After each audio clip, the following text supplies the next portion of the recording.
Oftentimes when we're climbing indoors at a climbing gym, we're pulling on these plastic shapes that have been designed by skilled craftsmen.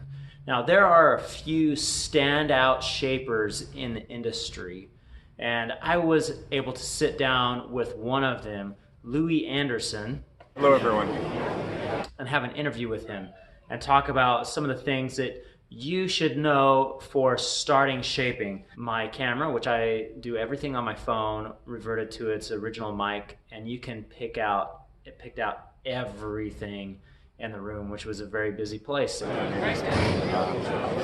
I will link that video at the end of this video, so if you do want to go see that and kind of listen through all of the background noise, which I wasn't able to get out, you can do that. I've listened to it now 4 or 5 times, and it's pretty valuable, so I hope that you enjoy that. Some of the things that we talked about were terms to make it easier within the industry. Rock realistic. It refers to foam shapes that have been designed to look like rock. Then there's clean shapes. Clean shapes, the only texture that's on them is the texture that is given by the foam itself. And there's abstract. It's shapes that are not designed to look like anything that has to do with climbing on rocks. I think shapes like this would be abstract as well. Advice to new shapers that he gave is spend a lot of time shaping. Spend a lot of time shaping, buy a lot of foam that you can, and just shape. Sit down and shape and enjoy it when you're learning. Try different tools. This is something that I really thought was interesting. Don't give up on a shape, even if you think that it is a complete failure and it is most likely not going to go to production. And you're probably right. You know, if you're sitting down and you make a big mistake, or there's an air bubble in the foam, and you're like, well, this is completely ruined, there's no reason to continue on with it. His advice is to continue on with it anyways, because there are lessons that will be learned by taking that shape all the way to the end of completion, to where if it does turn out well, it could be produced. Seek advice. Louie actually offered to be open for you guys to contact him for advice.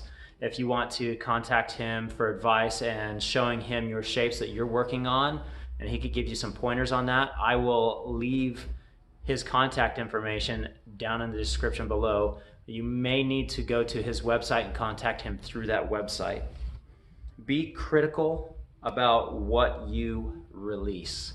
He's very critical about what he actually brings to production. He wants it to be of great value, and you should too. If you're thinking about taking this hobby shaping to the next level and going commercial with it, make sure that you are releasing shapes that are perfect, spot on.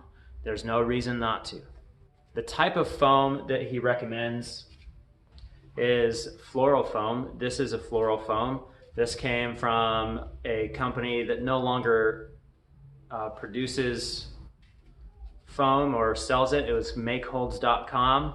I have not been able to find a good source for large blocks of foam through the internet in quite a while. I'm actually trying to get that together on my own at climberdad.com to get that. So check out climberdad.com for large pieces of foam. Until then, I'm going to have the exact same foam that Louie shapes with available in a link at Amazon. The only problem with it is that they are smaller blocks, so you're not going to be able to produce large holds with this. It's only going to be the smaller holds. But it is very good for practicing and learning how to do it.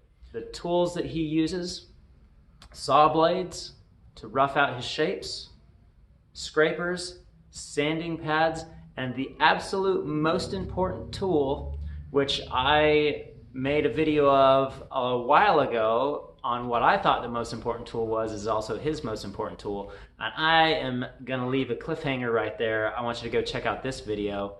It's gonna be at the end as well, or down in the description, of what the most important tool is.